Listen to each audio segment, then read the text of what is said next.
Eu já explico para quem está no Spotify o que eu estou fazendo, mas quem está no YouTube tá vendo uma imagem. Eu sei, gente, que é antigo.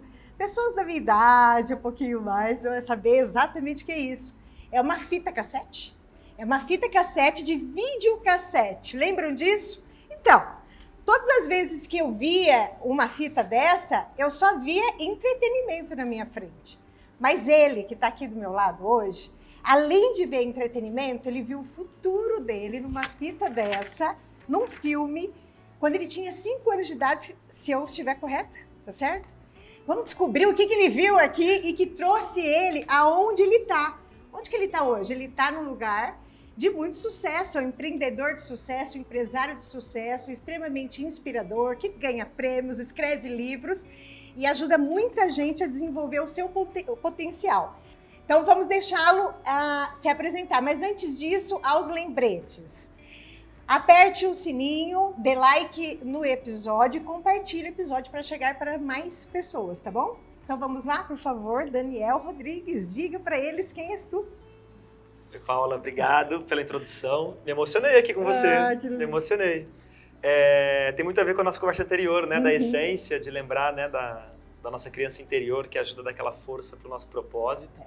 Mas realmente, sabia que essa peça hoje está no museu já. Está no museu. Tem fita, videocassete e o aparelho no museu. Mas quando eu era criança, tinha 5 anos, chegou o aparelho de videocassete lá em casa. E foi a primeira vez que eu entendi que havia um outro idioma, porque eu costumava assistir a televisão, era tudo em português, e de repente começou a passar algo lá na TV que eu não entendia. E curioso, né, como qualquer criança, eu descobri que era porque eles falavam uma outra língua. Foi aí que eu entendi a dimensão, né, de existir outra forma de falar que eu não poderia entender ainda por não saber. E aí veio aquela curiosidade, aquela vontade, né, pequenininho ainda, de querer falar aquela língua. E naquela época não era tão comum assim, né, fazer cursos de inglês tão jovem e tal. E demorou, mas eu insistia tanto que eu acho que meus pais não tiveram como não me ajudar nesse desafio. E a sorte me favoreceu, porque aí eu estava no colégio, no 3º ano aí, já com 8 anos. E uma escola de idiomas abriu próximo ao colégio, com foco no público infantil. E foi na nossa sala se apresentar, sorteou uma bolsa. E eu acabei sendo contemplado. Tava tudo escrito. Diz que o universo nos ajuda, né? Tava. E comecei a estudar muito jovem. E aí foi a paixão, né? Aquela coisa mesmo de querer aprender aquilo, lidar com aquilo. Eu era bastante estudioso, né? Desde de criança sempre fui estudioso, adorava estudar. E me dediquei à língua porque eu queria assistir aquele filme, entender aquele filme. Eu acho que aquela inspiração, né? Foi motorzinho. E muito jovem eu já estava, né? Com o meu nível de proficiência de inglês muito bem resolvido, né? Nível de proficiência bem alto, a ponto de ser convidado para começar a minha carreira profissional com 14 anos em ensino de idiomas. Com 14 anos? 14 anos. Gente. Fiz 30 anos de carreira no ano passado. 30 anos de carreira? Fala que não parece. Não, mas não parece. Menino, você acredita que não parece? 30 anos de carreira. Ai, tô brincando. 30 anos não, de tô carreira. brincando não parece mesmo. Muito bacana. Deixa eu te fazer uma pergunta, só para eles entenderem. Esse menino de 5 anos que ouviu uma língua diferente, a partir daquele momento, hoje ele construiu o quê? Uma empresa de idiomas.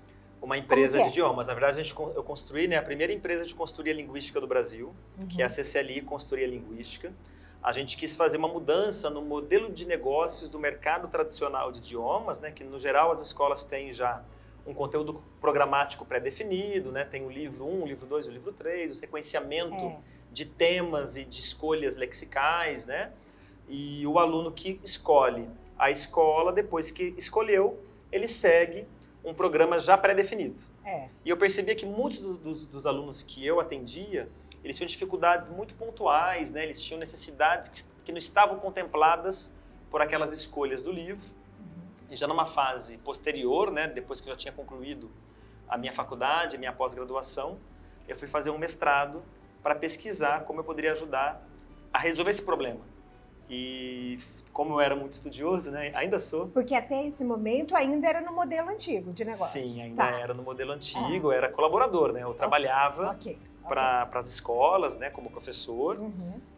Também segui carreira acadêmica, inclusive eu não acreditava que eu teria uma carreira empreendedora, eu acreditava que eu teria uma carreira acadêmica. Acadêmica, bacana. Eu dava aula já em faculdades, né? Já tinha trabalhado como professor formador de outros professores, de outros tradutores, e sempre foi um lugar de muito prazer para mim, a sala de aula, né? Então sempre foi meu lugar de força. E quando eu resolvi empreender, foi depois de concluir o mestrado, de ter encontrado várias respostas de como eu poderia ajudar os alunos, mas aquilo não se encaixar dentro do que já existia, né? Dos contextos já prontos. Tá. Eu posso só... Opa.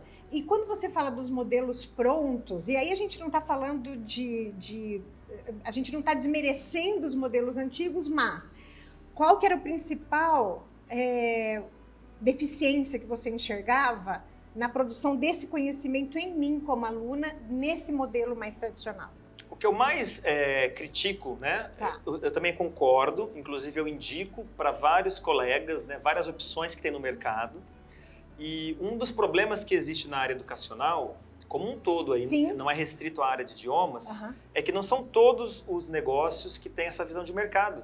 Uhum. E que entende, né, qual é o perfil de cliente que a minha escola atende, qual é o problema que ela ajuda a resolver com mais eficiência, Uhum. e como é que eu busco, então, atender esse cliente. Então, qualquer escola de idioma, geralmente, eles vão atender todo e qualquer cliente que quiser se matricular.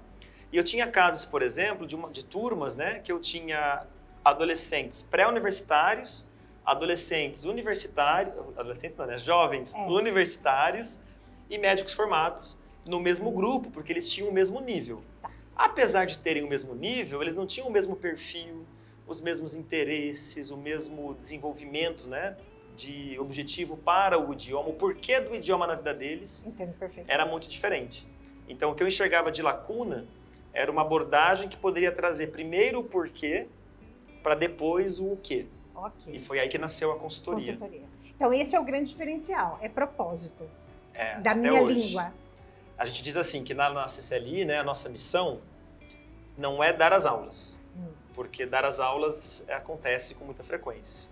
A nossa principal missão é que essas aulas consigam te ajudar a atingir o seu objetivo, o teu resultado. Então, a nossa palavra-chave, né, do porquê que a gente acorda todo dia para ir lá e trabalhar enquanto equipe é ajudar o cliente a chegar no resultado. Por isso que todo o modelo de negócio depois, né, a metodologia, os processos, foram desenvolvidos de uma forma que ajuda a sustentar essa entrega. Então, a gente tem KPIs, né, indicadores de resultado, a gente fraciona, né, o projeto em etapas para mensurar cada etapa de desenvolvimento. Então, a gente tenta imprimir dentro da área educacional um modelo de gestão que ajuda a assegurar esse resultado, né? No Brasil, quantos por cento das pessoas, dos profissionais falam inglês? Você tem esse número? Tenho esse número, infelizmente. Eu Fala até pra uso ele porque a Cato faz uma pesquisa anual e nós temos menos de 5% dos profissionais brasileiros aptos a poderem enfrentar, né, o mundo em língua inglesa. E isso é o normal, infelizmente, mas não precisaria ser, né? Isso acontece muito por conta desse modelo que acaba não ajudando de fato. Tá bom. Então a gente tem duas questões aqui. Uma pode ser também uma questão de acesso, Também. né? E a outra uma questão de metodologia. Também. De Tem uma aderência terceira que a eu essa- colocaria. Qual é o terceiro? O que é muito comum, né, no nosso contexto, infelizmente. Então, o Brasil é um país gigantesco. A gente não depende para poder concorrer aqui ainda do inglês bem desenvolvido. Então, não existe uma demanda real que exige de um profissional que ele precise ser proficiente para ele poder ter sucesso na carreira dele. Muita gente tem sucesso, muitos empresários têm muito sucesso. É verdade. Aliás, muitos CEOs de empresas que se internacionalizam também acabam correndo atrás do idioma depois, É verdade. porque não era necessário naquela primeira etapa. E nós vivemos um cenário triste, né? Porque o inglês na escola regular não costuma ser uma experiência deliciosa na maioria dos casos. Está mudando. Muitas escolas já têm essa preocupação. Nasceram, né, muitas escolas bilíngues nos últimos anos, já com a preocupação de ter um ensino de idioma diferente. Mas, no geral, a relação do jovem com o inglês é de obrigação, é de uma coisa não legal. Perfeito. Ele não encontra esse lugar do prazer dentro da aprendizagem do idioma. Então, ele carrega isso também para a vida adulta depois. E aí, quando a gente recebe um adulto que ele quer aprender, ele vai enfrentar o próximo desafio, que é depois que ele tem capacidade de acesso e que ele tem uma metodologia adequada para o perfil dele, ele vai encontrar ainda essas barreiras internas que a gente vai precisar superar. Qualquer pessoa consegue aprender inglês ou qualquer outro idioma? Primeira pergunta. Primeira pergunta, gente, essa pergunta é muito pessoal, porque eu já tentei, hein? Eu já tentei. Se sim, quais são os atributos, as características, o que seja, que eu preciso ter para conseguir falar de maneira contundente outra língua? Lindo. Felizmente, qualquer ser humano ele é capaz de aprender idiomas, né? Salvo questões de doenças cognitivas, né? Que podem dificultar, mas não impedir. Então, todos nós aprendemos, né? Na maior parte dos casos, a falar. E se a gente fala uma língua, a gente consegue aprender as outras. O que é importante da gente lembrar, né? Entender, é que o processo de aprender uma primeira língua estrangeira, ele é um processo complexo. Aprender a língua materna é um processo complexo, porque a gente é criancinha e não está se dando conta do que está acontecendo. Mas a gente passa um tempo ouvindo, até a gente conseguir soltar uma primeira palavrinha, né? E depois a gente começa a desenvolver. E se você lembrar, se você tiver filho, né, pequeno, ou lembrar de crianças pequenas, quando elas começam a falar sem parar, elas trocam verbo, elas conjugam errado. E isso para elas não é um problema, porque elas estão focadas na expressão. E com o tempo, o próprio mecanismo, né, de poder observar, de fazer o monitor, de aprender na escola, vai ajudando a melhorar essa proficiência. Quando a gente vai adulto para aprender uma língua, a gente se trava nessas barreiras. Primeiro que a gente quer numa velocidade que não é anormal, e aí a ansiedade nos trai, não tem nada cognitivo, é só emocional aí, né? Segundo, porque não entendemos muito bem o processo, poucos entendem, né, que no cérebro, a área de memória de uma língua estrangeira é diferente da área de memória de língua materna. E aí nós estamos, né, construindo, né, ligações novas, a gente está construindo uma memória. E a construção de qualquer coisa é muito mais difícil. Tanto que pessoas que você possa conhecer que falam mais de uma língua, geralmente a história é que a primeira foi mais difícil, a segunda mais fácil, a terceira mais fácil ainda. Quanto mais línguas uma pessoa fala, mais fácil fica para ela conseguir aprender outras. Porque a gente aprende por associação, a região de memória já está disponível, e quanto mais repertório eu tenho, mais fácil fica a gente conseguir associar de alguma forma, né? E tem também essa questão afetiva. A neurociência hoje, inclusive, já traz, né, bastante evidências de que todo o processo de aprender é um processo afetivo. É muito difícil a gente aprender sob pressão, né, na angústia. Quando eu aprendo nesse contexto, eu carrego essa emoção junto. E geralmente vem essa memória negativa. Então, um aluno aprendendo um idioma com sensação de frustração ou de medo, quando ele tiver uma oportunidade de se divertir numas férias, num país estrangeiro, de falar, talvez ele evite. Né? Ele evite porque ele carrega tudo isso junto. Então, sempre eu convido o aluno, né, o adulto, a gente enxergar a vida nessa jornada nossa, né, empreendedora, profissional, de carreira, como um processo eterno de aprendizagem. A gente está eternamente cheio de oportunidades de aprender com coisas boas da nossa vida e com coisas ruins da nossa vida. Então, se eu escolhi, vou aprender o inglês, vou enfrentar esse desafio, e eu vou de verdade entendendo que vai ser uma jornada, que eu vou aprender muitas coisas além do inglês, para que eu dê conta de aí sim chegar no nível que você falou de dominar a língua, de ter proficiência, vai ser lindo, vai ser lindo. Porque tem pessoas que vão aprender a controlar a ansiedade por meio desse processo, tem pessoas que vão aumentar a resiliência que elas têm de conquistar uma meta a partir desse desafio, né? Tem pessoas que vão se abrir para questões emocionais, às vezes reprimidas, que elas escolhem poder enfrentar por conta desse desenvolvimento. Então, a vantagem da consultoria é que ela não trabalha apenas a competência linguística.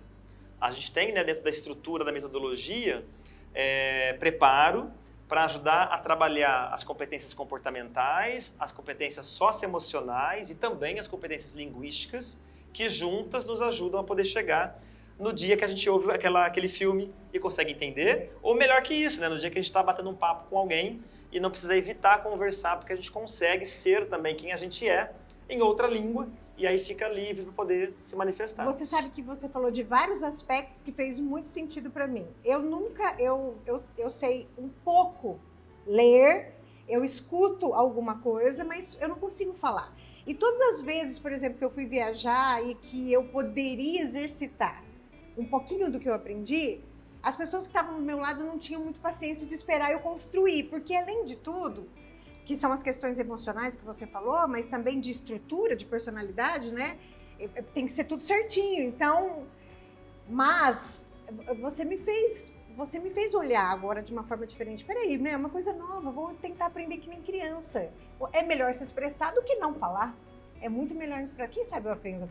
Quem sabe a gente consegue fazer uma consultoria aqui e aprender a falar inglês? Tem muitas pessoas que falam sobre essas mudanças da língua. A língua é viva e cada geração, cada sociedade nova que vai se colocando no mercado de trabalho, e agora muitos jovens trazendo muitos dialetos próprios. Como funciona isso na língua inglesa? E imaginar também que a gente está falando numa era de jogos, numa era de Twitter, que você tem que falar 150 caracteres. Então a gente sabe como é isso na sua língua nativa, mas você está aqui no teu país. E como que se resolve toda essa mudança na língua universal, que é o inglês?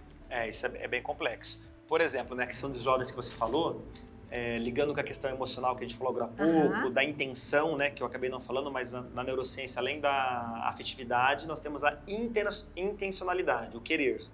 É muito comum hoje você ter adolescentes que nunca foram para a escola de inglês e que conseguem conversar fluentemente, porque eles conversam pelo game. Isso. E aí a intenção de superar as fases, né, a necessidade de interagir, faz com que o pouco que eles sabem, praticando o tempo todo, eles vão evoluindo, porque eles estão disponíveis para aprender, né? Eles estão lá interessados naquilo. A língua, realmente ela é viva, ela é dinâmica e ela não é controlada, né, por um indivíduo, né? Ela é social. E nesse sentido, o que a gente faz são recortes. Por isso que o porquê é importante. Então, nós temos casos, por exemplo, na área médica, né? De um cliente que ele nos procura e o objetivo dele é dar uma palestra em congresso científico, em oftalmologia, na área de glaucoma, por exemplo. Então, dentro desse objetivo que ele tem, o recorte, né, do léxico, né, das habilidades, da competência que ele precisa, vai ser para ele poder viajar, ministrar a sua palestra, conversar com outros médicos e resolver o problema. Nós não vamos dar conta de trazer toda essa complexidade, né, para dentro da vida dele, mesmo porque talvez ele nem precise. E como acontece com a gente na própria língua, né? Se a gente, dependendo do contexto que a gente se insere, a gente começa a não entender uma gíria, não entender uma palavra, e tudo bem, né? Porque faz parte da questão geracional, faz parte da questão profissional, né? Tem muitos jargões, né, de algumas áreas técnicas, né, que pessoas que não são inseridas naquele mesmo contexto meio que ficam boiando naquele momento, mas depois conseguem interagir normalmente. Então isso faz parte da dinâmica das línguas, sempre fez e vai continuar fazendo. O importante é a gente entender e não se cobrar, né? Aquilo que não é preciso, né? Porque se houver o interesse, aí nós temos como, né? Tem como desenhar um projeto para poder ajudar, né, a entender as gírias, a entender a linguagem mais jovem, mas se for de alguma forma relevante para aquilo que você precisa para a sua vida. Hoje, agora, um jovem está escutando e ele não tem, por exemplo, condições de ir para uma escola de qualidade em inglês. O que você diria para esses jovens que estão dentro de casa? Porque hoje a gente tem a internet, onde a gente tem como saber escolher o que você acha na internet, mesmo gratuitamente, para a gente poder avançar um pouquinho na língua, mas de maneira qualitativa. Sim, uma excelente pergunta também. Inclusive, na consultoria linguística, como nós não temos livro didático e como o nosso modelo de negócio não implica a venda de um livro didático, a gente também traz essa vantagem do mundo real para dentro da jornada de aprendizagem. Então, a gente acredita muito no poder do indivíduo de fazer escolhas, de ter autonomia e de poder desenvolver aquilo que é de interesse dele. Então, na consultoria, mesmo quando a gente tem grupos, os grupos não começam e terminam todos juntinhos, obrigatoriamente. Porque a cada fase do grupo, aqueles clientes que conseguiram se desenvolver melhor do que o previsto, eles podem avançar para outros grupos, enquanto aqueles que foram no ritmo normal, eles continuam. E está tudo certo com todo mundo. Porque o que acontece, então? Nós temos aquilo que é o normal e possível de ser atingido num determinado prazo, de acordo com o tempo de exposição que você se permite a essa nova língua. Então, quando eu, por exemplo, tenho uma vida muito agitada e eu consigo ter só aquelas 2 horas do encontro para poder me desenvolver, eu vou num ritmo normal, naquele mínimo necessário para atingir a meta que eu mesmo estabeleci.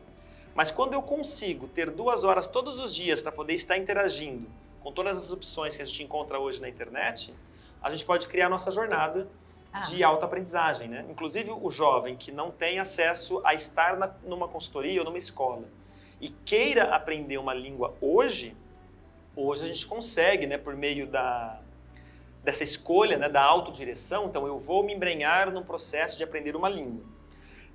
Tem disponíveis vários sites, tem disponíveis vários canais de YouTube, né, vários canais internacionais que eu posso ter contato com a língua e aprender de alguma forma, se eu estiver realmente disposto a enfrentar todos esses desafios. Tá. O que acontece às vezes é que nem todos somos autodidatas. É verdade. Também é uma realidade. É, claro. E aí também se impor, né, e se obrigar a superar tudo isso sozinho, também pode ser uma outra cilada. Então é importante conhecer o seu próprio perfil, entender que desafio, né, a gente dá conta sozinho, que desafio a gente precisa de ajuda e como a gente busca ajuda, né? Tem várias formas hoje de ajuda disponíveis também, às vezes gratuitas no mercado, vários programas sociais de idiomas. Nós mesmos temos programas sociais na CCLI também de idiomas. Como que funciona? A gente preferiu, né, neste momento, apoiar instituições que já trabalham com jovens sociais. Nós temos a Fundação Pescar e a gente oferece, então, um programa de idiomas para os jovens carentes selecionados pelo programa Pescar. Nós temos o programa CEDET, que é da rede pública de ensino. E essas crianças vão lá Sim. Lá. Hoje em dia nós estamos trabalhando por videoconferência, né? Claro. Com todos. Mas eles todos fazem o mesmo serviço que a gente vende. De cada 10 clientes que nos compram, um jovem é financiado por meio do lucro da empresa, né? Então a gente tem essa causa social. Como eu fui um jovem que fui ajudado e consegui acesso por conta de uma bolsa, Tá devolvendo. É uma forma de a gente poder retribuir. E honrar a sua história, exatamente. A gente vai falar agora um pouco mais sobre empreendedorismo de forma geral, mas você tocou num assunto que eu não vou deixar escapar. A gente acabou de sair, ou a gente está no final da pandemia, não sei, né? A gente não sabe o dia de amanhã. Torcendo para que sim, né? Vamos imaginar que sim, graças a Deus. E que você deve ter passado por um sufoco, porque é uma escola onde a gente ia aprender, de repente a gente não pode mais ir lá. Certamente você achou a solução, como vários outros negócios, que foi tudo pela tecnologia, tudo. Como funciona agora? Qual é o que ficou dessa história toda de positivo, Sim. Tá? Dessa mudança que você teve que fazer no negócio? Nós tivemos, eu sempre digo, né? A gente teve sorte, por ser uma empresa bastante inovadora, a gente já trabalhava com as tecnologias dentro da aprendizagem de idiomas desde 2010, quando nós contratamos nossa atual gerente pedagógica, que tem mestrado em ensino de idiomas com novas tecnologias. E nós desenvolvemos uma metodologia própria, né, com processos próprios, para poder ajudar esse nosso cliente com o serviço de consultoria linguística pela videoconferência lá atrás, em 2010. Isso foi sendo desenvolvido ano a ano, e quando chegou a pandemia, mais da metade da nossa carteira de clientes já estava espalhada pelo Brasil todo nessa modalidade. Então, para nós era mais seguro convencer os clientes do presencial a migrarem para o online antes do decreto.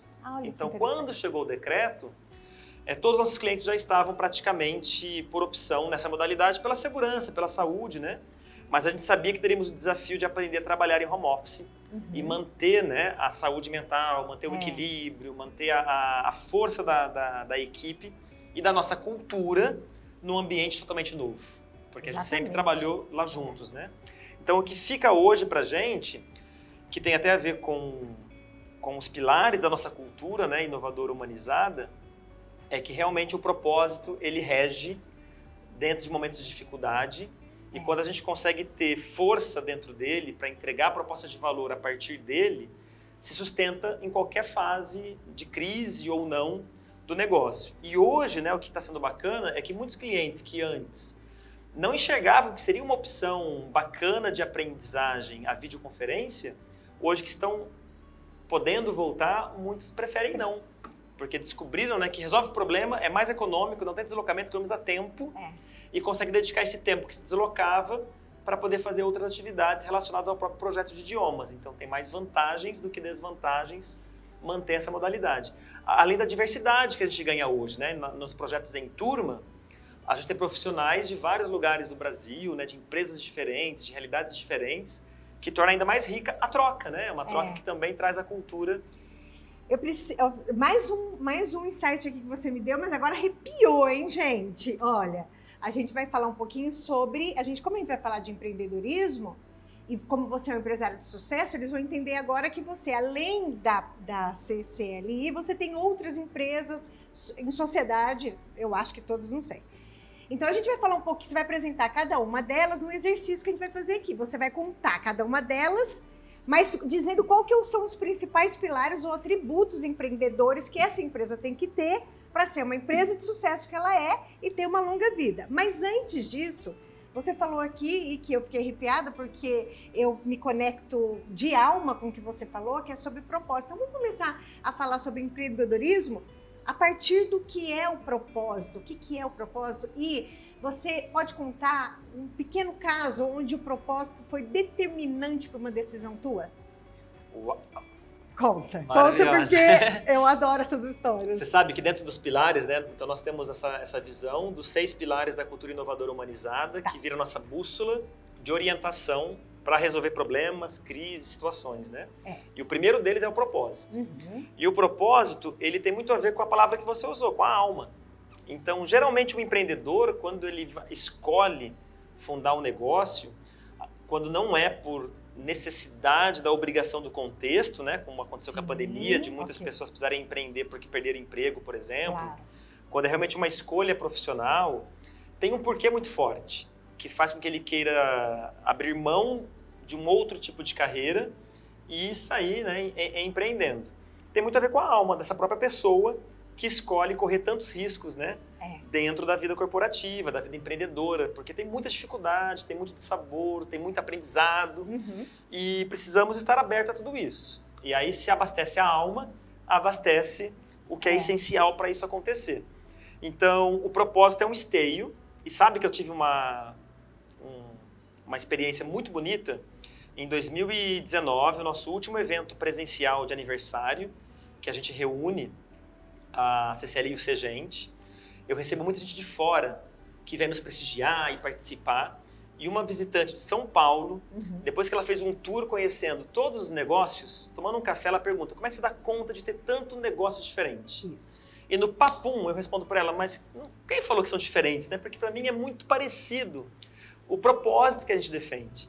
E aí vem então a força dele e o porquê, né, desses negócios existirem. Todos são na área de educação e todos tentam ajudar a trazer essa inovação em método e em forma de garantir o que mais importa, que não é a aula em si, mas o resultado, o que aquele cliente busca. Então, eu tive essa clareza de que dentro da gestão do negócio foi a multiplicação dessa visão, que hoje é clara, né, porque até lancei o livro, mas assim, dos pilares da cultura inovadora humanizada, que lá atrás nem eram tão claros nem para mim, mas já era o que abastecia a minha alma, já era o meu propósito de ter empreendido, é que me ajudou a ir desenvolvendo outros negócios, abraçando meus sócios e ajudando a potencializar essa forma, né, de existir também. Essa mentalidade também, né? Então vamos começar.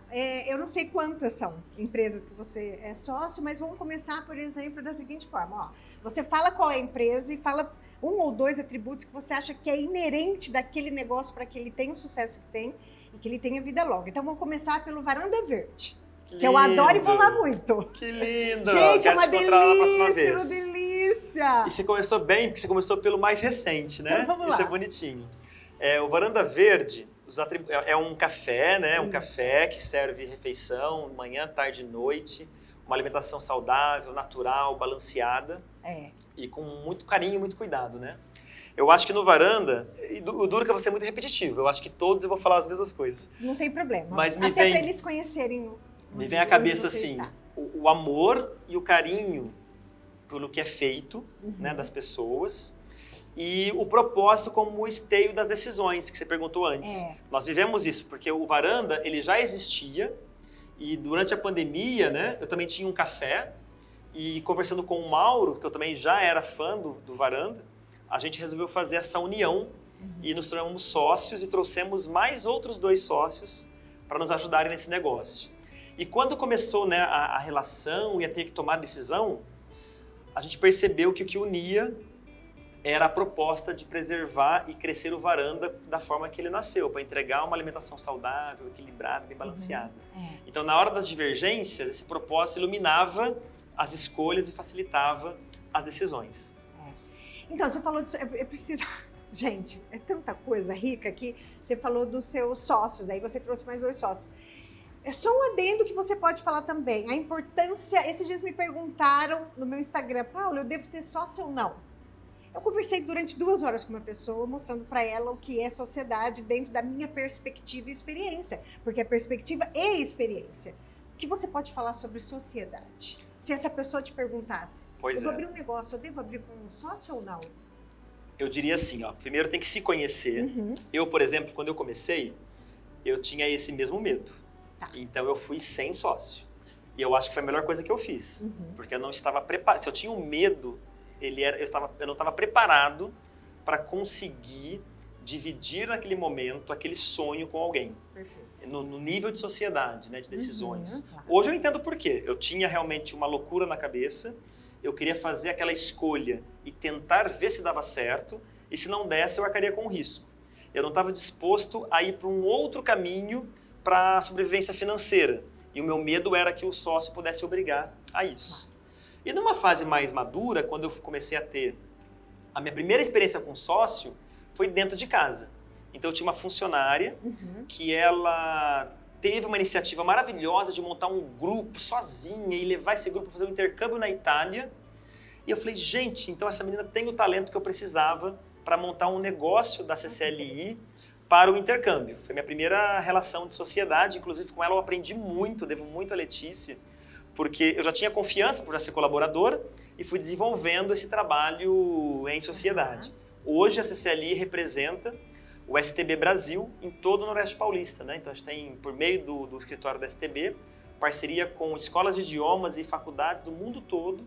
Explica o que é STB para eles. O STB é uma das maiores redes de intercâmbio de cursos do exterior do Brasil hoje, né? Que dá essa segurança da escolha e a diversidade do portfólio para garantir que eu vou ter uma escola lá fora que vai ter o perfil e o objetivo que esse cliente precisa. Então a gente trabalha com uma abordagem consultiva também nessa empresa aqui de intercâmbio. E aí depois, quando eu comecei a ter o meu segundo sócio e os demais, né, eu já tinha essa segurança. E aí era o contrário. Aí eu decidi que eu não faria mais nada na vida sozinho e tudo o que eu iria fazer seria por meio de sociedades, porque isso é muito mais rico, é compartilhado, é dividido, e especialmente existe a complementariedade dos perfis, porque é uma soma aí, né, potente. E isso é muito lindo, né? Em outro negócio, né, já que você falou para contar as histórias... Então a gente tem a CCLI, a gente tem Varanda Verde. Agora... O STB, que eu já falei também. O STB, que a gente acabou de falar. Nós temos... Qual é o principal atributo que faz para fazer com que ele tenha uma longa vida? Ali, principal, quando você pensa nos quesitos de empreendedorismo ou empresariado. Dentro do contexto de sociedade que você falou, eu vou trazer então, que é a confiança. Confiança. Que aí ajuda essa pessoa que fez essa pergunta a também ter uma resposta. Então, essa confiança é um atributo, tanto na sociedade quanto na parceria, já que a gente intermedia uma relação. Então, acho que é um principal atributo. Depois veio a Ana do Segente. Ah, eu adoro. Maravilhosa, né? Ela é. Eu sou fã, então. O legal é isso, que eu já era fã. Eu conheci a Ana, a gente foi diretora da CIRP junto, na mesma época. Olha que lindo. Eu não lembro qual que era a área dela, mas eu era diretora de vendas e ela era diretora, acho que era de capacitação e treinamentos, desenvolvimento, isso né? Mesmo. É a praia dela. Ela é linda. E é isso que é legal, porque eu também conheci a Ana como fã dela. Então, a gente se conheceu, mas sem intimidade, no núcleo de jovens da CIRP. Mas logo eu tive um cargo estadual de uma associação da Pliesp, da minha área, que eu não consegui mais participar aqui. E ela seguiu, só que 1 ou 2 anos depois, ela lançou o curso de formação de consultores do Segente, e eu fui aluno do Segente. Eu fui aluno. Então, eu vivi na pele aquela experiência E como um bom aluno que eu já disse que eu sou mesmo, né? Eu sou CDF. Eu saí do curso do Segente com o modelo de negócio que viria a ser depois a videoconferência da CCLI. Eu validei lá dentro dos módulos uma série de questões que foram base para dar o passo depois, né? Olha que então o Segente teve um papel muito importante na história dos meus resultados enquanto empresário. E aí teve um outro momento da vida muito bacana, que a gente se mudou para nossa sede atual e a gente fez o primeiro trabalho talvez em coworking, porque a Ana acabou se mudando e ela teria que se mudar da sede dela de repente. E eu falei, nossa, por que você não vem aqui por enquanto então, para não ter muito trabalho? E a gente tem uma sala aqui que você pode ficar. A ideia é que ficaria um pouquinho, né, um tempo. E aí foi ficando, tá morando foi ficando, lá, mas também ninguém queria sair. Lugar? Pois é, e quem queria que a Ana saísse de lá também, né? Então eu não queria que ela saísse, ela também não fazia questão de sair. E como essa cultura de inovação foi acontecendo, a gente acabou desenvolvendo várias ideias que eu tinha que não dava para fazer pela CCLI. Eu convidava a Ana para a gente fazer pelo Segente. Quando a gente fala, então, desse negócio teu, qual é o atributo que você pode dizer que é o atributo principal desse negócio? O Segente também tem igual a CCLI, que é resultado, tá. Porque eu vivi o resultado do curso de formação de consultores, eu senti, então, essa preocupação com ela, e quando eu busquei parceria e procurei a Ana, é porque eu queria manter essa visão de resultado dentro desses novos projetos e tinha segurança que o Segente daria conta de entregar isso. E também relacionamento. Né? O relacionamento que a Ana valoriza é o que eu também valorizo, e nessa área de empreendedorismo, né, de capacitação profissional, seria para mim um diferencial bem grande. E aí nós temos essa força no Segente. Faz já, acredito que 6 anos que estamos juntos, e há 2 anos com a Adriana Neves também, num trio. Nossa, que trio, hein, gente? Que trio, é um trio parada dura lá. É, trio parada dura, que Essas meninas me dão trabalho, você acha que não? Mas é pra dar mesmo. Ó, apanha assim, bastante, são maravilhosas. São maravilhosas. E tem depois também o Renan, que é do Persona Educa, que é uma escola pré-vestibular. O Renan é uma história bem bacana, é um menino jovem, começou jovem comigo, né? Tem uns 6, 7 anos também, é paralelo com a história da Ana. Mas ele tinha um sonho, uma ideia muito boa, e me convidou para tomar um café com ele, por meio de uma rede de network que a gente tinha. Eu tomei um café com ele, me estimulei muito pelo perfil do menino, e fui tomando vários cafés. Então eu acho que essa abertura, né, para a gente poder conhecer ideias novas, projetos novos, se abrir para o mundo, nunca imaginei que me tornaria sócio dele depois. Mas foi aquele princípio, né? E no Renan, eu acho que o atributo principal é essa vontade de fazer a diferença, sabe? Ele não se conformava com algumas questões de como essa fase de aprendizagem do aluno, né, do ensino médio, do pré-universitário, pós-ensino médio, preparatório para o vestibular, era feita, e ele tinha um sonho de conseguir impactar essa realidade. E deu tão certo, né, que hoje a Persona Educa tem uma sede própria, né, que ele cuida com os meninos lá. Nós temos outros 2 sócios, nós somos em 4 lá também, todos complementares, e já gerou uma spin-off, já teve filhinho. Então, o Persona Educa lançou nossa primeira EdTech, que é uma empresa de educação com base tecnológica, que é o app do PEDU, e que ele nasce para ajudar aí, numa maneira muito mais abrangente e escalável, aquele problema semelhante numa dimensão muito diferente. Então, ele é um aplicativo que ajuda os alunos do ensino médio a poderem ter autonomia dentro dos seus itinerários formativos que a nova legislação do MEC permite, e dá à escola controles para poder garantir que seja uma jornada eficiente. Eu sou essa aluna que eu tenho app. Como eu abro o app, eu vou fazer o quê? Como que é essa escolha minha nesse app? Tem uma série de diagnósticos que ele vai fazendo para te entender primeiro o que você quer, a sua disponibilidade, né, quais são suas metas. E depois que você dá alguns inputs, né, os algoritmos do aplicativo vai te ajudando a construir a sua trilha de desenvolvimento, para que você tenha uma clareza de visão do que você precisa fazer, como e quando, para atingir o seu objetivo. Então aí são duas outras empresas, né, das quais eu participo com os meninos, e com o atributo da vontade de fazer a diferença, que também está nos outros, mas para não falar repetidamente, encontra vazão, esse propósito também muito, muito forte. Além da capacidade executiva que o Renan tem. O Renan é um menino que me completa demais, assim, com uma forma de... Ele tem uma visão que a minha, somada com a dele, se complementa muito, muito bem, em dimensões diferentes, mas dá uma força grande aí para o negócio. E também temos, né, os meninos da Aptitude. Aptitude. Aptitude, é uma escola de comunicação oral que faz um trabalho maravilhoso também de alma, de essência. Porque a comunicação tem tudo a ver com a essência, né? Tem. E muitas vezes, o mundo de hoje, né, veja só, estamos aqui usando a comunicação para poder impactar outras pessoas, ajudar de alguma forma. Então a comunicação ela traz maravilhas para a gente. E talvez possa existir alguém que recuse o seu pedido por acreditar que ela não se comunica bem. E é uma prisão às vezes, né? É uma prisão, porque se você convidou é porque você vê alguma coisa que merece ser compartilhada. E se a pessoa recusou é porque ela não está entendendo como é que ela conseguiria fazer isso, se tornar o jeito dela se expressar e a partir disso poder gerar oportunidades, né, e ajudar as pessoas. Então os meninos desenharam uma metodologia que trabalha esse nível de profundidade, né, de quem sou eu dentro do meu processo de comunicar e como eu uso uma metodologia de processo, de organização da minha comunicação que me ajuda a ter segurança de fazer esse movimento. Então é lindo, assim. É lindo mesmo. E a comunicação que você falou de comunicação agora, comunicação, e é verdade, desde quando você estuda um pouquinho da cultura da Grécia Antiga, a gente sabe que a riqueza na Grécia Antiga era das pessoas que sabiam se comunicar. Isso era rico. Exatamente. Não é posse. Exatamente. Era comunicação. Quem sabia se comunicar eram os ricos daquela época. E isso vem até hoje. E eles trabalham essa questão. Você acha que a comunicação, já que você tem uma empresa que também trabalha isso, você acha que a comunicação, quando a gente tem uma comunicação travada, ela está muito mais relacionada ao quê? A minha falta de recursos internos, conteúdos, ou a minha autoestima baixa? A crença limitante? Um pouco de cada, muitas vezes, porque assim, nós temos, por incrível que pareça, na Aptitude, a maioria dos nossos clientes já falam muito bem. Não são pessoas com questões de autoestima. São pessoas que já entram lá para melhorar o que eles já têm. Entendi.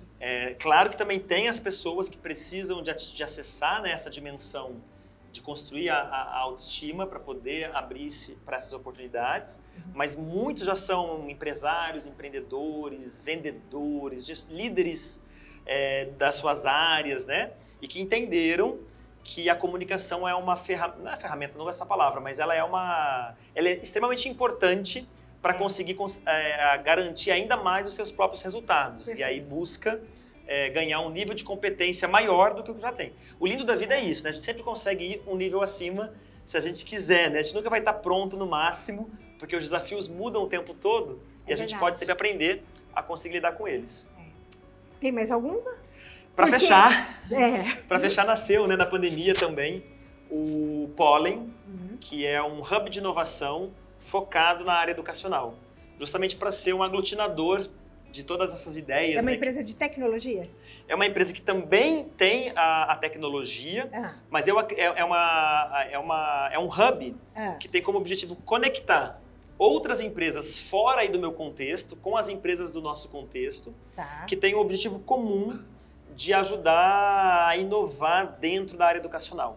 E essa inovação, para mim, ela passa desde questões de cultura de aprender e cultura de ensinar, porque a educação é muito tradicional, né, em algum aspecto, por questões metodológicas e pedagógicas, e também por questões tecnológicas, né, mas não restrito à tecnologia. Inclusive, a EdTech do app do PEDU, eles estão lá dentro do Pollen, né? A equipe trabalha lá junto, o pessoal da tecnologia e o pessoal da área comercial também, porque também tem uma área de coworking lá, mas nós temos uma comunidade que é online e que a gente recebe empreendedores de lugares diferentes do Brasil que estão interessados, né, em juntos se somar, se tornarem mais fortes e construir uma rede de apoio para esse desafio de inovar na área de educação. É uma rede de apoio e nessa rede de apoio a gente está falando de network também, Com não certeza. só a questão... Quando a gente fala de network, você diz que network...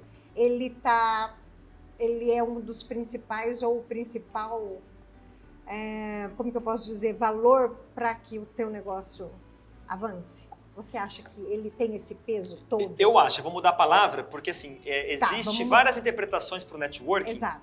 E eu uso a palavra que está até no meu site. Assim, eu tenho 4 pilares do negócio da CCLI e um deles, sim, é relacionamento. Tá, ótimo. Porque o relacionamento, para mim, é o envolvimento de verdade. Ok. E tem muita gente que entende network como troca de cartão. É verdade. Eu não entendo isso, né? Para mim, o networking, eu até falo assim, quando eu dou mentoria para molecada de empreendedorismo, eu falo networking é você ter um contato na sua agenda que se você precisar de algo dele, você vai ligar e ele vai abrir a agenda dele para alguém que você queira ajudar. Aí sim é um networking, porque ele trabalha para você, né? Que a palavra em inglês significa isso, é uma rede que te ajuda a trabalhar, né? Que trabalha para você. E nesse sentido, nós precisamos, eu acredito nisso. Primeiro a gente tem que ajudar para depois poder pedir alguma ajuda. Então tem que ter uma disponibilidade para o relacionar-se para poder tornar isso uma força do negócio. Para mim, eu posso confessar que é fácil, não é um desafio tão grande, porque eu sou assim, e porque o meu negócio é um negócio de educação, é um negócio que envolve pessoas, que eu preciso construir relações íntimas, né, verdadeiras. Então isso é uma força estruturante, porque eu quero de verdade levar meu aluno para o resultado dele. E se ele não se abrir comigo, se ele não expor, né, os medos, os receios, as angústias, a gente fica menos potente para ajudá-lo a chegar lá. Então, quando a gente fala de relacionamento, a gente está querendo dizer nesse nível de dimensão realmente que extrapola até o networking, né? Você sabe que eu não tenho problema nenhum de falar sobre as minhas deficiências, nunca. Inclusive no começo aqui a gente estava conversando sobre o que é sucesso, a gente poderia até trazer isso, embora nosso tempo já esteja caminhando para o final, mas eu sei do que você está falando em relação a relacionamento, porque você sabe que lá no meu começo, uma pessoa virou para mim e falou assim, da maneira como você é, porque as pessoas não conhecem muito bem o lado, como que eu posso dizer, hein? Esse outro lado que não é o lado que aparece, é o lado de uma pessoa que fica em casa lendo livro. É isso que faz, ela não sai para jantar, essa é a Paula. E uma pessoa um dia falou para mim lá atrás, a sua empresa nunca vai ter sucesso, porque você não se relaciona com as pessoas. Bom, eu dei um jeito dela ter o sucesso que eu consegui até agora ter. Depois a gente vai falar sobre o que é sucesso, mas eu acredito que a minha empresa tenha sucesso, que eu tenha sucesso dentro daquilo que eu projetei para mim. Mas eu concordo com você que se eu fosse uma pessoa que trabalhasse a questão do relacionamento, certamente a Mãos à Terra estaria num outro patamar. Eu sei disso. Então, por que eu estou falando isso, gente? Porque eu me reconheço, eu sei exatamente onde estão minhas deficiências, sei quando eu quero ou não quero lutar por alguma coisa, mas você que está pensando em empreender, não pode abrir mão do relacionamento de jeito nenhum. Mas agora eu estou começando a me relacionar, filho, com gente boa pra caramba. É ou não é? Tanto que eu não diria do teu lado B, não. Isso daí. Vamos lá. Você é um ganhador de prêmios e você é um escreviador de livros. Mentira, um escritor de livros. Conta para mim primeiro sobre os prêmios e depois vamos falar um pouquinho sobre a cultura inovadora humanizada. Vamos. Então vai. Foram algumas premiações importantes para nós realmente, mas sempre com foco nessa visão de aprender e se desenvolver. Eu até estimulo, né, os empreendedores a procurarem prêmios das suas áreas ou das áreas de gestão, porque todo negócio precisa evoluir em gestão, que ajuda a trazer parâmetros. Porque o bacana de premiações sérias é que elas não são aleatórias. Elas vão ter parâmetros que ajudam a conectar o desenvolvimento da performance do negócio quando ela atinge um patamar. Então, nós conquistamos, né, o prêmio MPE Brasil de inovação, de educação e de responsabilidade social. Conversamos sobre isso agora. E nós também tivemos, né, fazendo parte da lista das melhores empresas para se trabalhar, do Great Place to Work. Estamos na relação das empresas humanizadas do Brasil e conquistamos, mais recentemente, o Prêmio Nacional de Inovação, que é o principal prêmio de inovação do nosso país, né, pela CNI, pelo Sebrae, e que nos deu bastante força, inclusive, para esse movimento de ajudar outros empreendedores e empresários num âmbito maior com o livro. Então, o livro é uma consequência dessas conquistas que, se vocês forem perceber, tem muito a ver com aquele menino que ela mostrou do videocassete, que me emocionou, estudioso, aplicado, que queria fazer, né, a diferença na vida dele, aprendendo uma língua para poder entender aquele filme, mas que foi levando isso para outras esferas. Então, o prêmio era um desafio para melhorar o próprio negócio, mas que, ao mesmo tempo, quando conquista-se, ajuda o negócio a ganhar uma projeção, uma credibilidade, né, da gestão e do que faz. E quando consegue o Prêmio Nacional de Inovação, e eu recebo convite para falar bastante sobre essa experiência, eu gosto de compartilhar bem pé no chão como foi a jornada de aprender tudo isso, para não tornar aquela coisa assim, sabe, impossível, intangível, distante, porque não é. Eu acho que qualquer um que estiver ouvindo e trabalhar dentro do contexto de inovação e se desempenhar a fazer o prêmio, né, e participar dele, um dia acaba conquistando, porque é uma consequência, né? É uma consequência. Mas o livro foi uma forma, durante a pandemia... Deixa eu só te fazer uma pergunta Pois sobre não. o prêmio. O que é inovação? Porque quando a gente Boa fala pergunta. de inovação, muitas pessoas, inclusive eu, em algum momento, a gente imagina e projeta a palavra inovação para produto. Também. O que é inovação? De acordo com o próprio prêmio, que é bem bacana, que mudou minha vida. Para mim, assim, eu sempre fui um cara inovador, mas para mim tudo era inovação. Então, tem coisas que depois do prêmio eu entendi que é novidade, não é inovação. Porque a inovação, Perfeito. ela, de acordo com aquela definição, ela é sim uma ideia nova, que pro seu negócio, então pode ser algo que já existe lá fora, mas que aqui dentro nunca existiu. Ok. Então, é uma ideia nova para o negócio, que quando colocada em prática, vai gerar um impacto em algum resultado. Então, a inovação é essa capacidade de você impactar os resultados do negócio. E que sim, ela é mais comum, inclusive, em produtos. Tem algumas empresas, como a 3M, né? E a Ambev hoje também, que eles colocam metas de um percentual de faturamento que vai ser advindo de produtos lançados nos últimos 3 anos. Para que a empresa não perca essa força de conseguir lançar produtos antenados com a demanda de mercado atual, né? Ou por vir. Claro. Então, isso é muito importante, é essencial. Mas além, né, da inovação em produto, você pode inovar em mercado, você pode inovar em processos, você pode inovar em canais de distribuição. Então, você tem muitas formas, inovar em gestão. Metodologia de gestão, inovar em processos de recrutamento e seleção. Então, aí são... qualquer, né? E esse prêmio específico de inovação que vocês ganharam nacional foi na categoria processos. Foi um produto? Foi um processo. Nós ganhamos na categoria... Lá eles têm algumas categorias e nós ganhamos na categoria processos e fomos finalistas na categoria inovação organizacional. Bacana. Bom, para quem está no YouTube, está enxergando aqui o livro. Conta para nós sobre esse livro. E depois no Spotify, gente, Daniel Rodrigues, Cultura Inovadora Humanizada, os pilares para construir uma cultura inovadora de brilho nos olhos. E é verdade. Conta o que você acha que é mais importante contar sobre o que tem dentro desse livro. Perfeito. No livro, eu coloco 6 pilares que me ajudaram, inclusive nesse momento de pandemia que você falou, a ter segurança num momento tão inseguro de tomar as decisões mais difíceis que estavam em linha com o que está escrito aí na capa. Então, o que manteria o nosso brilho, o que manteria a nossa alma abastecida e como eu consigo ter força para tomar uma decisão que às vezes vai fazer a gente poder perder algum dinheiro, mas vai conseguir manter tudo isso vivo, né? O propósito vivo e o porquê da empresa ter nascido perene, né? Durante aquela fase toda. E quando eu passei por tudo isso, né, e estava já na época das palestras e tudo mais, houve essa abertura, né, para o Instagram. Inclusive, quem quiser acompanhar é @mentor_Daniel_Rodrigues. Eu tenho compartilhado lá, porque a pandemia me deixou em casa e eu não estava mais tendo as oportunidades de acessar os empresários que eu estava falando nas palestras e comecei a fazer a primeira live da minha vida em maio da pandemia. E isso me gerou uma outra abertura, né, de muitas interações, de muitos empreendedores de várias regiões diferentes e que me ajudou então a levar essa mensagem. O que eu comecei a sentir? Que o ambiente profissional nos traz muitas dúvidas e eu também vivi com muitas. E quando a gente fica sozinho lidando com os dilemas, a gente demora mais para resolver. E eu também tenho a sensação que você tem, de que porque coisas que faltam em mim deixam o meu negócio menos potente do que ele poderia ser. E eu acho que todo mundo deve ter essa questão, porque é o normal. Né? É o normal.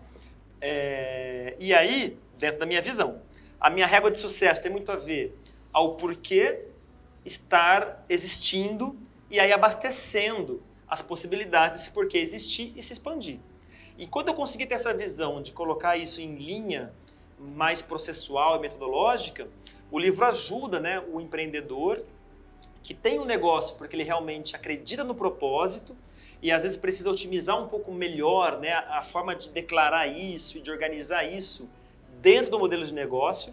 O livro traz 6 pilares muito fáceis de entender, não tem nada de técnico de outro mundo e que eu traduzo, inclusive, experiências muito pessoais. Na seção de dentro do Converse, a metáfora de navegação.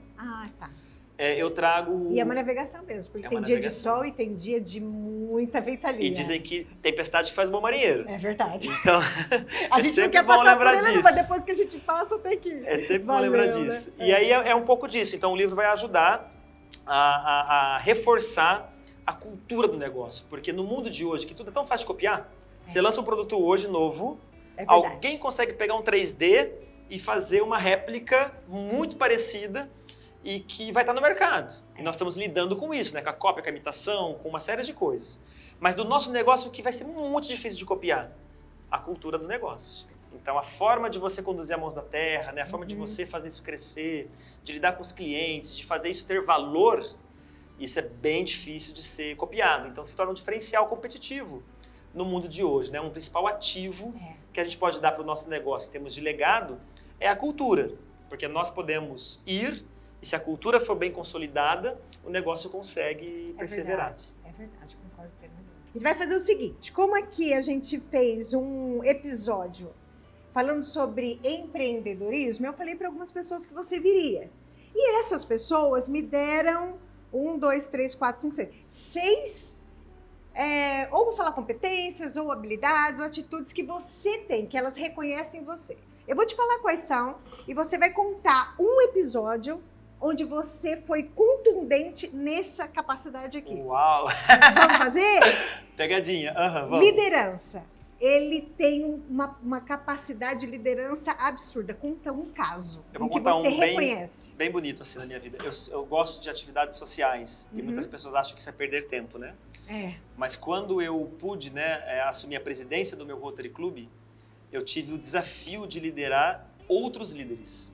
E foi a primeira vez, né? Porque a gente lidera geralmente numa relação de subordinação. É verdade. E numa relação de igualdade, foi um desafio enorme. E aí foi aí que eu me conectei muito com a força do propósito do Rotary de existir, das nossas escolhas de estarmos como rotarianos, que a vida é tão louca de todo empresário, naquele momento juntos e fazer com que a gestão pudesse acontecer de maneira brilhante, né? Com esse brilho nos olhos, o pessoal unido, impactando a sociedade. Fizemos muitas entregas sociais dentro de um ano apenas de gestão por conta dessa competência de liderar e de aprender a liderar. Eu acho que uma competência importante do líder é saber que sempre tem que aprender como liderar, né? E cada vez mais difícil, né? Agora é o modelo híbrido que eu estou aprendendo a liderar. Como é que eu consigo exercer essa liderança num modelo remoto de trabalho, né?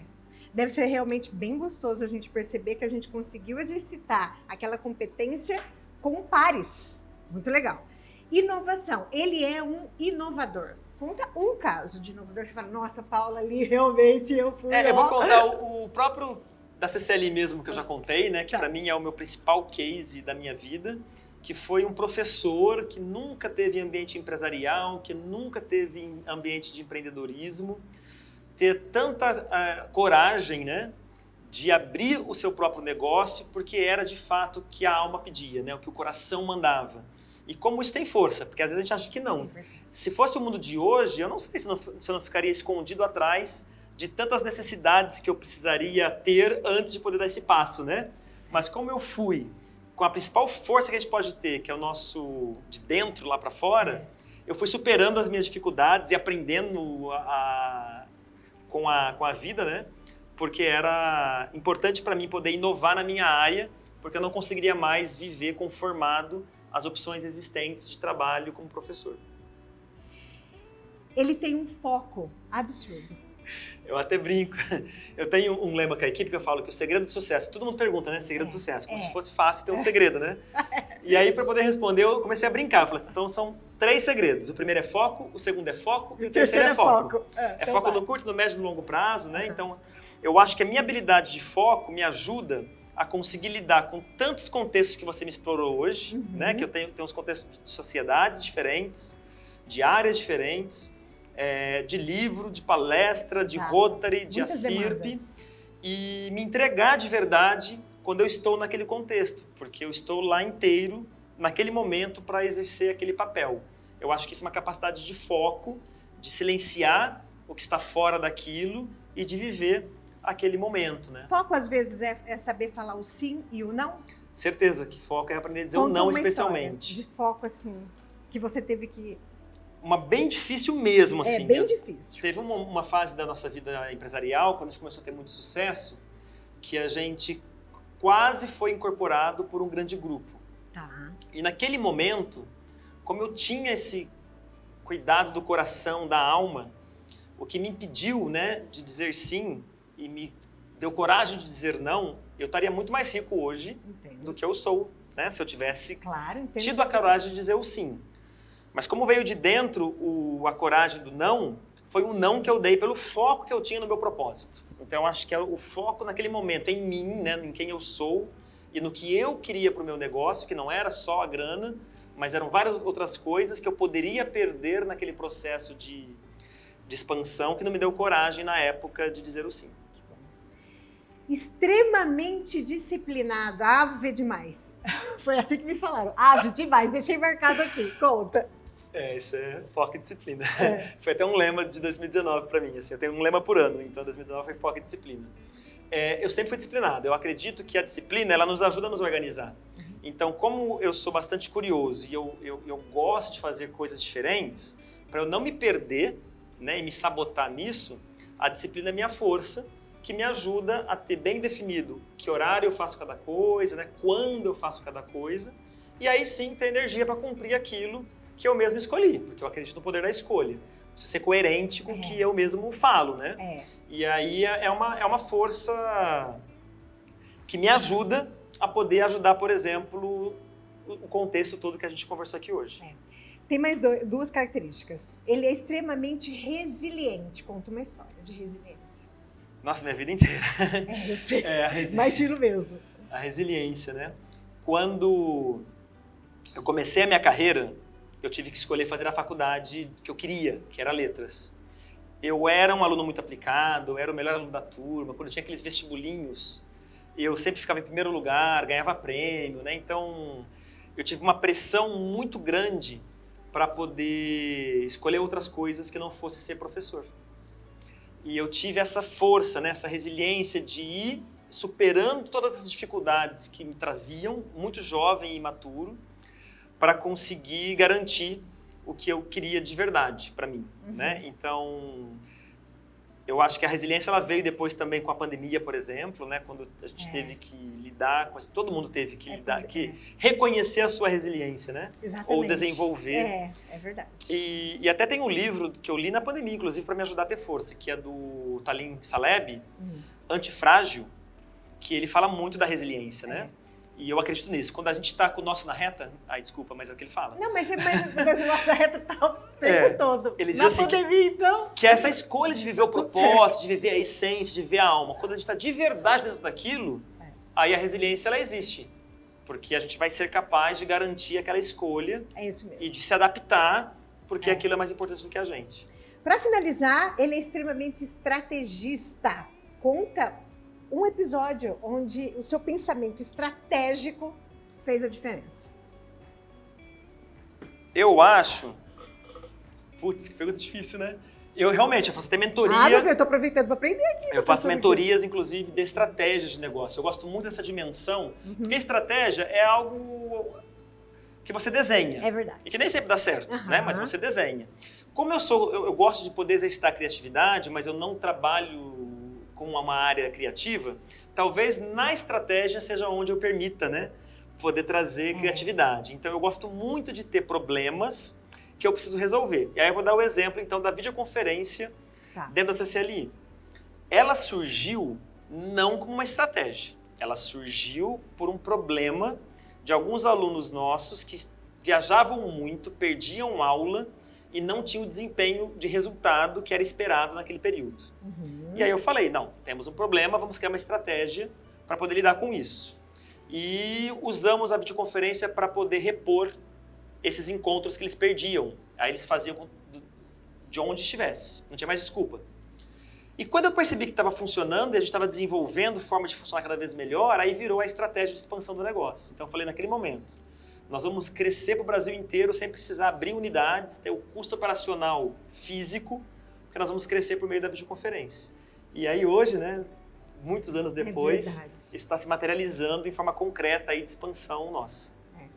Aí você vê, acaba até desenvolvendo uma visão estratégica de futuro, mas exatamente porque você acaba exercitando todas essas outras competências, essas sensibilidades. Olha, eu acho que você tenha gostado. Amei. Você gostou? Amei. Então eu fico feliz porque eu também adorei e aprendi um monte. Eu aprendi também hoje, gente, que eu sou tão ruim no inglês que eu falei para ele assim, ó, network. Não é network, fala networking. Preste atenção, professor. Sem problema algum.